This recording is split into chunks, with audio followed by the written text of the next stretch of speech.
Hi everyone, welcome to our channel, What's for Dinner? My name is Gordo and this is my dad. Hi! He was a chef and restaurant owner for more than 20 years, and he's here to teach us how to cook simple Chinese dishes at home. And today, we are making Kung Pao chicken. The history of Kung Pao chicken goes all the way back to the Qing dynasty to a Sichuan governor. The governor loved cooking and his favorite food to eat was chicken, peanuts, and anything with spice. He combined the three and that's how the legend of the Kung Pao chicken was created and passed down. To get started, here are a few other ingredients you will need. Cornstarch, peanuts, dried chili peppers, red and green bell peppers. Oh, Dad, catch! Nice! An onion, green onion, sugar, chicken flavoring, fermented chili black bean paste, soy sauce, and oil. Oh, and some garlic too, but it ran away because it was camera shy. Anyways, let's start prepping the chicken. We're using about 2 pounds of dark meat chicken that have been deboned, and we are cutting them into bite-sized pieces. Best way to compare is to imagine cutting them into Dove chocolate-sized chicken pieces. But remember, do not mix the chicken meat and the chocolate pieces together if you're using them to measure. Alright, let's start doing the marinade. First, we'll put in a spoon of sugar and a teaspoon of chicken flavoring. Then, we'll put in 2 generous spoonfuls of soy sauce in. After that, let's grind up some fresh white pepper into there. Awesome. Now let's get to mixing. And to lower that music to hear that sweet, sweet ASMR. Ah.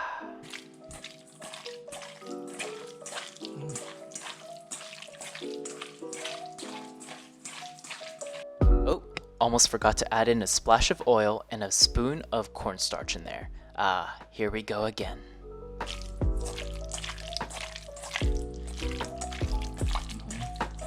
Alright, this is getting weird. Let's just cover it up and put it in the fridge to marinate. And it's veggie time. First, chop the top and bottom ends of the bell pepper and onion and take out the core of the bell pepper. Afterwards, cut the onion in half and peel off the tough skin. We'll then dice up the bell peppers and onion into Dove chocolate-sized pieces as well. Also, remember to roughly chop up 2 cloves of garlic. We couldn't show it on here since it was camera shy and we wanted to respect its last wishes. Now to prep the green onion. Just chop off the roots and rip off any funky exterior. Then cut up about a handful of them into small pieces and you're done. Well, my dad is done. I'm struggling a bit. Any day now, Gordo. Any day now. Alright, to the fun part. Let's start cooking. First, we're gonna turn on the gas to medium to high heat and then check if the stove is lit up. Alright, good job. Now wait for the pan to heat up and then dump a good amount of oil in it, enough to swirl around to be able to fry some chicken in. Then once the oil is hot and smoking a little, start putting the chicken in and fry it up.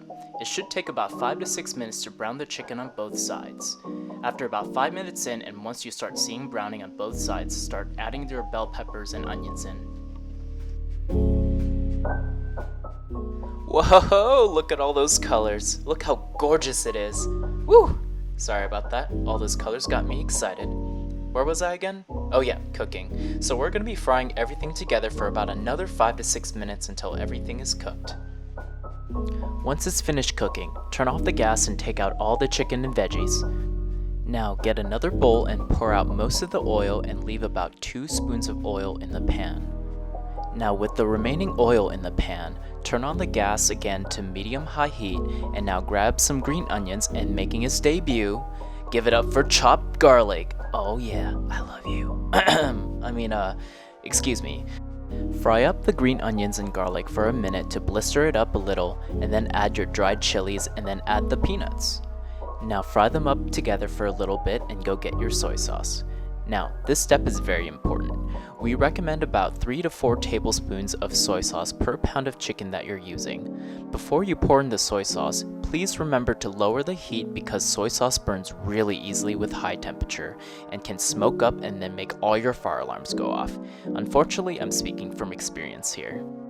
Now that you have lowered the gas and poured in the soy sauce, put in a small spoonful of the spicy fermented chili black bean paste and mix everything together.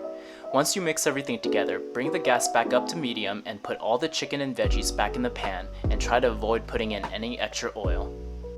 Now start tossing and chefing around and get all those ingredients mingling together. After they mingle around for a little bit, Add a bit of sugar and chicken flavoring and have them join the party as well. Once they got to mingle around, let them vibe out and we can get about a spoonful of cornstarch in a bowl and add 2 parts of water and mix it up and pour it over the kung party. Get it? Because it's a party there? Okay, I'll stop. Let's keep tossing and mixing everyone together for about another 30 seconds to a minute and you're done. Turn off the gas and get a plate ready and carefully pour over the kung pao chicken into the plate. Now, let's take a look at the fruits of our labor. Yummy, yummy kung pao chicken. Hey, try it.